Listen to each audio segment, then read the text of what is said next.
তোকে ইট বয়াতে কে বললো? কোন শুয়ারের বাচ্চা এত সাহস? কন্ট্রাক্টর বললো। কন্ট্রাক্টর না বাল, ওর কাজের সম্বন্ধে কোনো জ্ঞান নাই। ওই তো কন্ট্রাক্টর। না না, আমি কিছু শুনিই নাই, বলো কি বলছিলে? কই আমি কিছু বলিই নাই। এই মা, আমি আর ইট বাবো নাকি? না, তোকে আর ইট বানোর কোনো দরকার নাই, তোমার কোন গুলো বেঁচে দে। বেশ ঠিক আছে, চলো। হাট বোকাচোদা। আর মিস্ত্রি, আজকে প্লাস্টার করার দরকার নাই, কাল তো সারাদিন এইটুকু পারা প্লাস্টার করেছো। তুমি কি বলতে চাইছো আমি কাজে ফাঁকি মারছি? গান মারা ঘর চললাম, তুমি আলাদা মিস্ত্রি দেখে লাও। না না, ভালোই প্লাস্টার হয়েছে, দারুণ কাজ করছো। আমার মিস্ত্রি বলে কথা, ভালো কাজ করলে হয়। সেটা বলো। আর আমি কি করব বললে না? এই মারা, একে আবার আলাদা করে বুঝাইতে হবে।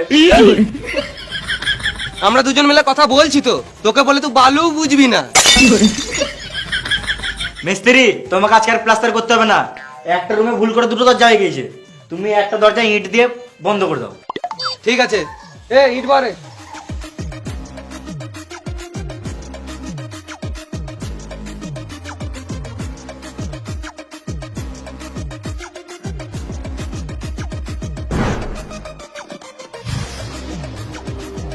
এই তো ইট বলতে কে বললো? মিস্ত্রি বললো। ই মানে তোর মিস্ত্রি তো আমি। তুমি না, মিস্ত্রি বললো। ওটাই তো বলছি রে মারা, তোর মিস্ত্রি তো আমি, তো ভ্যাঁচো তো আমি কখন বললাম? যার নাই কাজের ছিরি, সে নিজেকে ভাবে মিস্ত্রি। কি হলো রে? ইট বাচ্চি দিয়ে বলছে কাকে বলে ইট বালি। কে এই লেবারটা? লেবার বলবে না। খেপা চুদা, একে তো লেটে কাজে আসবে, আবার নিজেকে মিস্ত্রি ভাবছে।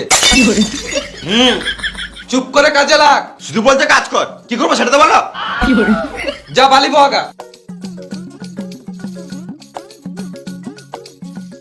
এটা হলো পোর্টেবল নেক ফ্যান। ফ্যানটি দেখতে যেমন সুন্দর ঠিক তেমনই ভাবে প্রচন্ড গরমের সময় আপনার খুবই কাজে আসবে। ফ্যানটি ট্রাডিশনাল ফ্যানের চেয়ে একটু আলাদা, কারণ এর মধ্যে মোট 80টি এয়ার আউটলেটস, যা ন্যাচারালি এয়ার ফ্লো করে আপনাকে দেবে ঠান্ডা এবং স্নিগ্ধ অনুভূতি। ফ্যানটিতে আছে হাই ক্যাপাসিটি রিচার্জেবল ব্যাটারি, যা লম্বা সময় ধরে ব্যাকআপ দিতে সক্ষম। এই ফ্যানটি মডার্ন এবং ব্লেডলেস হওয়াতে এতে চুল আটকে যাওয়ার কোনো সম্ভাবনা নেই। ফ্যানটিতে মোট 3টি স্পিড সেট করা যাবে, যার দরুন আপনি বাতাসের ফ্লো কমাতে বা বাড়াতে পারবেন। আর এটার লিংক আমি ডিসক্রিপশন আর কমেন্ট পিনটে দিয়ে রেখেছি, তো তোমরা এখনই যাও অর্ডার করো।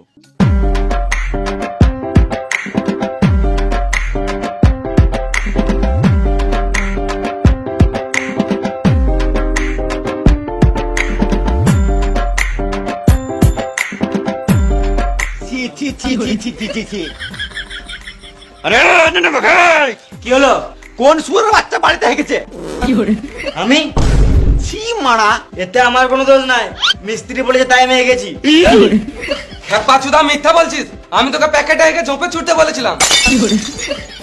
আমি প্যাকেট পাই নাই, ওই জন্য বালিতে হেগে দিয়েছি। যাই তাহলে চানটা করে আসি। এই শুয়োরের বাচ্চা একটা বাহানা পেলেই ফাঁকি মারা শুরু। চুপচাপ হাতটা মুছে কাজে লাগ।